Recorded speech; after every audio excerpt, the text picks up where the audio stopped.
Hello' guys, এইফালে মই ডিউটিলৈ ওলাই আছোঁ আৰু আজি হৈছে উৰুকা ন আজি উৰুকা মানে আজি চবেই মেজি চেজি বনাব আৰু ভেলাঘৰ বনালে চবেই মেজি বনাব আৰু আজি কাইলৈ ৰাতিপুৱা মেজি জ্বলাব।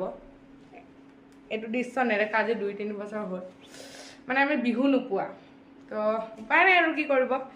এতিয়া ডিউটিলৈ ওলাই আছোঁ, মানে আজি উৰুকাৰ দিন আৰু ডিউটিলৈ ওলাই আছোঁ। ঘৰলৈ ভিডিঅ' কল কৰিছিলোঁ, চবেই ধুনীয়াকৈ মেজি বনাইছে, তাৰপিছত খানা খাব, পইচা তুলিছে। বহুত মিছ কৰোঁ মানে আগৰ দিনবোৰ। আগতে এনেকৈ মানে আমি মানে বিহুৰ আগদিনা উৰুকাৰ দিনা ৰাতিপুৱাৰ পৰা মানে পইচা তোলা, কোনে পইচা ল'ব, কোনে তামোল পাণ ল'ব, কোনে কি কৰিব, মানে এইবোৰ মানে আমি আগতীয়াকৈ ভাবিয়ে থাকোঁ মানে। এতিয়া কি ক'বা, উপায় নাই। হোষ্টেলতো নিদিয়ে আমাক একো, বিহু বুলি না কিবা স্পেচিয়েল কিবা দিয়ে, না অফিচ বন্ধ দিছে, ডিউটি কৰিম সেয়াই আৰু। তথাপিতো মোৰ ফালৰ পৰা সকলোকে ভোগালী বিহুৰ শুভেচ্ছা যাচিলোঁ। সকলোৱে ধুনীয়াকৈ এনজয় কৰা, মেজি জ্বলোৱা, আমাকো আশীৰ্বাদ কৰিবা যাতে আমি ধুনীয়াকৈ ইয়াতে থাকিব পাৰোঁ।